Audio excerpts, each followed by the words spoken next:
Hey, welcome to EPN. My name is Victor Lucas, and we bring you the latest in everything cool every single day, thanks in a large part to our pals at the VFS School of Game Design.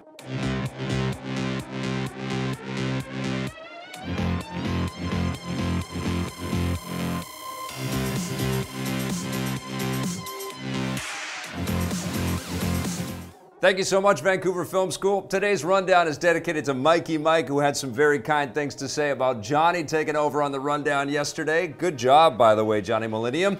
And thank you, Mikey Mike. This rundown is all yours. Nintendo's new fighting game, ARMS, wants to put players in a headlock tomorrow.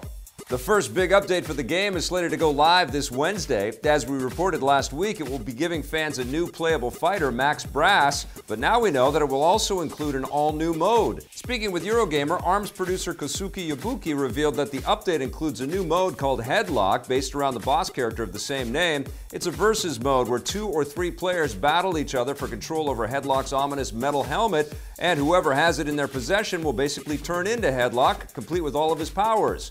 This will be the first new mode added to the game since it launched last month, and alongside the new playable character Max Brass, it also includes a few balancing tweaks. Best of all, the new content is free, and Nintendo plans to release more free characters and modes for ARMS in the coming months. HBO has something that's sure to get audiences very enthusiastic. The network has announced that the long-awaited 9th season of Curb Your Enthusiasm will premiere on October 1st, with creator and star Larry David back as a fictionalized version of himself. That was good. Let's go around again. That's fun. The first 8 seasons of the show ran from the year 2000 to 2011, and fans have been begging for a new season ever since. Larry David finally agreed, with HBO first announcing that they were working on the new season last year. I am going to do something nice. You don't need no implementer. Right now. Go. Along with David, the rest of the lead cast will be back, including Susan Essman, JB Smoove, and Jeff Garlin, with Jeff Garlin once again serving as producer alongside David and Jeff Schaefer. I respect your skills, really. The new season will consist of 10 episodes, and like before, you can expect each one to see David struggle to navigate the social norms of everyday life, complete with plenty of celebrity cameos. Michael J. Fox shoved me, okay? Larry David hasn't said if he's interested in following up the 9th season with a 10th, so we'll have to wait and see. No, I don't think so. And that's not the only big show you'll be able to sit back and watch this October. Netflix has announced the premiere date for the highly anticipated 2nd season of their horror series, Stranger Things. All 9 episodes will be available to stream starting October 27th, just in time for Halloween. Few story details about the new season have been revealed, but we do know that it takes place a year later in 1984, with the residents of Hawkins, Indiana once again forced to battle strange supernatural things that have come into their world thanks to sinister government operations. Netflix promises that things will be even stranger this time around, and expect more hints about Stranger Things Season 2 to be revealed closer to its premiere. Wonder Woman might be taking audiences back to the 1980s as well. New rumors have come in about the upcoming sequel to the blockbuster superhero movie. Citing unnamed sources close to the production, Screen Rant reports that the next Wonder Woman film will take place during the 1980s, with the heroic Diana Prince taking on the Soviet Union in the final years of the Cold War. If this is true, it means the film will likely have loads of 80s nostalgia mixed with late Cold War imagery, replacing the trenches of World War I. Screen Rant has a more spoilery rumor about the film, so plug your ears if you don't want to hear. The site claims that Chris Pine will reprise his role as the American spy Steve Trevor. Well, that's neat. Although how this is possible given the time difference and the events at the end of the last film have yet to be revealed. Keep in mind that none of this has been confirmed, so consider it nothing more than a rumor until further notice. The Screen Rant report seems to contradict statements made by writer-director Patty Jenkins, who recently said that she'd like the sequel to take place during the modern era, although the 1980s is certainly closer to the present day than World War I. We'll just have to wait and see. All we officially know about the film so far is that Patty Jenkins is developing the story with DC's Chief Creative Officer Jeff Johns, and Gal Gadot will be back as Wonder Woman. You'll next be able to catch Wonder Woman alongside other DC heroes in Justice League, which lands in theaters this November. Shall we? Over in the Marvel Universe, Peter Parker might not be the only web slinger in the next Spider-Man movie. Miles Morales, another version of Spider-Man, may appear alongside Peter Parker in future Spidey films. We'll issue another spoiler warning here for those who haven't seen Spider-Man Homecoming. In the film, actor Donald Glover, who actually voiced Miles Morales in the animated series Ultimate Spider-Man, plays a character named Aaron Davis, who in the comics is the uncle of Miles. He even casually references his nephew Miles in the film, giving many Marvel fans hope that Miles could appear in future movies.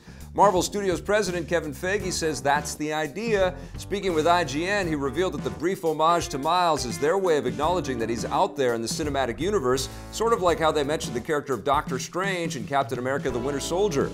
Bruce Banner, Stephen Strange, anyone who's a threat. This doesn't necessarily mean Miles will appear, though. Kevin Feige says that they haven't decided if they'll use him in future films, although if they do, the groundwork has now been laid. Even if he doesn't appear in the next live-action Spider-Man movie, Sony Pictures is working on a new animated Spider-Man movie featuring Miles, which is slated to swing into theaters late next year. You're Spider-Man? But you're so young. What are you gonna do, card me? Plenty of other fresh faces are coming to the Marvel Cinematic Universe.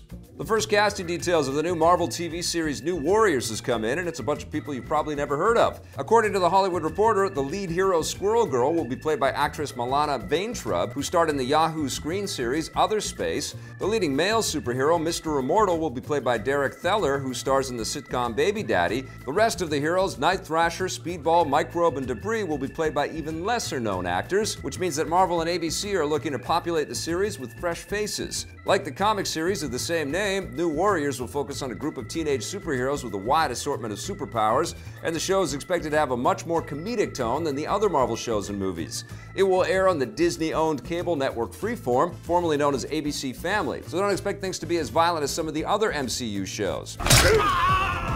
New Warriors will premiere next year. Another teen-centric Marvel series, Cloak and Dagger, is also in the works and is slated to arrive next year as well. The open-world crime game Mafia 3 is entering the end times. 2K Games and developer Hangar 13 have announced that Sign of the Times, the third and final expansion in the game's Season Pass, will arrive July 25th. Like the previous expansions, this one is going for a distinct tone and feel that will set it apart from the main game. Specifically, this expansion is inspired by the psychological horror movies of the 1960s and 70s, with anti-hero Lincoln Clay going up against a violent and murderous religious cult that's hopped up on hallucinogenic drugs. The idea is also borrowed from real life, with senior writer Ed Fowler saying that the cult is directly inspired by Charles Manson and his followers, who killed at least 7 people in the late 1960s. The fact that the game's cult is using hallucinogenic drugs has allowed the developers to introduce a new game mechanic, slow-motion shooting, which should come in handy. The Mafia 3 Season Pass costs $40 in Canada, with the 3 DLC packs priced at $20 by themselves. That does it for the rundown today. Thank you so much for watching. If you want to learn more about game design, visit VFS.edu. We'll be back again tomorrow with a brand new one. In the meantime, click around, watch some of our other stuff, and if you like it, hit subscribe, all right?